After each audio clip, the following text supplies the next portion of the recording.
গাজায় যুদ্ধবিরতির লক্ষ্যে মিশরে চলমান আলোচনার মধ্যেই ইসরায়েল ও ইরান সমর্থিত লেবাননের সশস্ত্র গোষ্ঠী হিজবুল্লাহর পাল্টাপাল্টি হামলায় মধ্যপ্রাচ্য জুড়ে বাড়ছে উত্তেজনার পারদ। এতে আঞ্চলিক সংঘাত ছড়িয়ে পড়ার আশঙ্কা করছেন অনেকেই। এমন উত্তাপের মধ্যেই এবার পাল্টাপাল্টি হুমকি দিয়েছে ইসরায়েল ও হিজবুল্লাহ। গোষ্ঠীটির উপর চালানো হামলা এখানেই শেষ নয় বলে হুঁশিয়ারি দিয়েছেন ইসরায়েলি প্রধানমন্ত্রী বেনিয়ামিন নেতানিয়াহু। একই সঙ্গে হিজবুল্লাহ নেতা হাসান নাসরুল্লাহ এবং ইরানের সর্বোচ্চ নেতা আয়াতুল্লাহ আলী খামেনির প্রতি কঠোর সতর্কবার্তাও দিয়েছেন তিনি।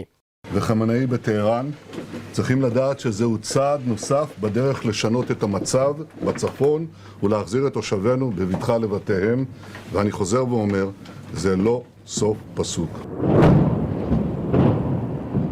এরই মধ্যে রোববার ইসরায়েলি গুপ্তচর সংস্থা মোসাদ এবং সামরিক গোয়েন্দাদের ঘাঁটি লক্ষ্য করে হামলা চালানোর দাবি করছে হিজবুল্লাহ। ফুয়াদ শুকারকে হত্যার প্রতিশোধে এই হামলা চালানো হলেও ইসরায়েলের ক্ষয়ক্ষতি যাচাই বাছাই চলছে বলে জানায় ইরান সমর্থিত লেবাননের সশস্ত্র গোষ্ঠী হিজবুল্লাহ। তবে হামলায় ক্ষয়ক্ষতির পরিমাণ সন্তোষজনক না হলে ভবিষ্যতে আবারও যে কোনো সময় ইসরায়েলি ভূখণ্ড লক্ষ্য করে হামলা চালানো হবে বলে হুঁশিয়ারি দিয়েছে ইরান সমর্থিত এই সশস্ত্র গোষ্ঠীটি।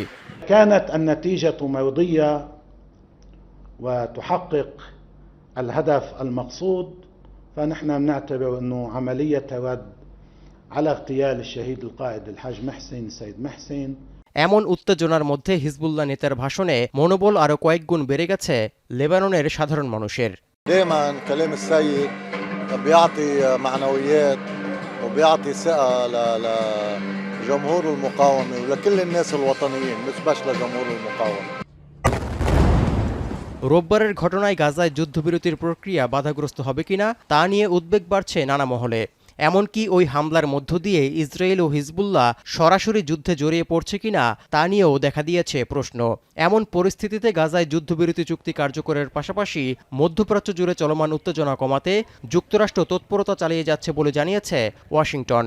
We have been concerned about the conflict escalating into an all-out regional war since October 7th. To get to a ceasefire and hostage deal along the framework that President Biden laid out, to get calm between Israel and along that border between Israel and Lebanon, and ultimately to get to a broader circumstance of regional stability. And of course we think that a part of that মূলত Hamas নির্মূলের নামে 7 August গাজায় শুরু হওয়া Israeli আগ্রাসন থেকেই মধ্যপ্রাচ্য জুড়ে চলমান উত্তেজনার সূত্রপাত। এরপর লড়াইয়ের ময়দানে টিকে থাকতে বৈরুতে গেল জুলাইয়ের শেষে হিজবুল্লাহর শীর্ষ কমান্ডার ফুয়াদ শুকার এবং তেহরানে হামাসের রাজনৈতিক প্রধান ইসমাইল হানিয়াকে পরিকল্পিতভাবে হত্যা করে ইসরায়েল, যার জেরে ইরান ও তাদের মিত্র গোষ্ঠীরা প্রতিশোধের নেশায় জ্বলতে থাকায় আরও বেশি উত্তপ্ত হয়ে ওঠে মধ্যপ্রাচ্য পরিস্থিতি। তৌহিদুর রহমান, এখন বিশ্ব। 250টিরও বেশি ডিজাইন অপশন নিয়ে ওয়ালটন স্মার্ট ফ্রিজ, বোঝে আপনার প্রয়োজন।